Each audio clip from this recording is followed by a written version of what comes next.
cut some out there with you guys out in the field, guys. Also, we're going to head over to the processing center now. With it being the day after Christmas, obviously the workers are not here today, guys. But we'll talk a little bit about what they do there and a little bit of nutritional value, guys. But the best part is, afterwards, I'll be giving each couple a box of pineapples to take home with you guys. So each couple receives a box of Maligo pineapples. Each box has 2 pineapples, so you each get your own to take back to share with your loved ones back home, guys. Definitely a unique item. I don't take back to your loved ones, guys. 90% of what you see on the farm will stay here in Hawaii, guys. You're not going to find Maligo to your local supermarket, so very difficult to get, guys. So you guys will have something to take back. Airport approved boxes, which you can take it on the plane, you guys, as I mentioned earlier, and the majority of the airlines know our boxes, so they generally don't charge you for a carry-on, guys. So you can usually take it on the plane for free. Yeah, unless you're flying Southwest. So sorry, guys, they try to charge you for everything, guys. So of course, you don't have to take it on the plane, you guys. Either you always check with your luggage. You just remember, you guys have pineapples. When you grab your luggage, don't grab your luggage, run off and forget your pineapples, because they'll mysteriously disappear pretty quick. Okay? All right, let's go ahead and do this, folks. Yes. Yeah. About 5 to 8 days. About 5 to 8 days. Good.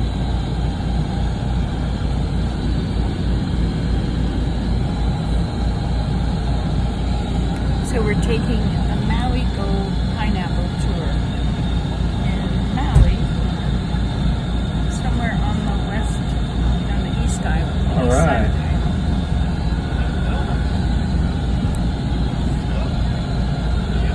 Welcome to the home of Maligo, guys. Welcome to the town of Hailiki Maile. That's actually how it's pronounced, Hailiki Maile, guys. Started out as a plantation community in the 1920s. So what that means is the workers that were working in the fields were given the opportunity to purchase land and build houses out here, which is what they did, giving birth to the town of Hailiki Maile. Started out as a plantation community in the 1920s, guys. Very diverse community, guys. At one point in time, there were over 50 languages spoken just in this town alone. That's how diverse the community was, guys. Right now, there's right around 5 languages that are spoken, with the majority of it being Filipino is the more common one. So,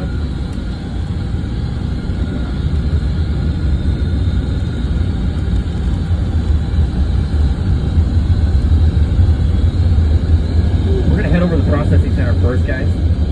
We'll just go ahead and get that out the way. This will be a quick little stop, guys. I'll walk you guys through the processor, how they process the pineapples. They're taking them after they take them, and we'll get you guys some pineapples, then we'll come back and more on the bus, then we'll go see the farm stuff. We'll go see the beautiful farm.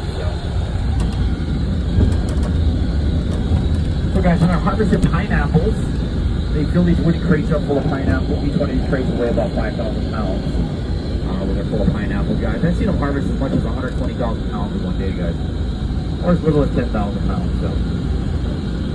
So they take one of those crates, they set it over here on this green lift, and this cement basin right here will be generally filled with water, about 2,600 gallons of water, guys. And what we're going to do is we're going to submerge all the pineapples down to the water, and we're going to do what's called a float test. So pineapples have little air pockets in them that allow them to be naturally buoyant, unless there's a hole in the pineapple.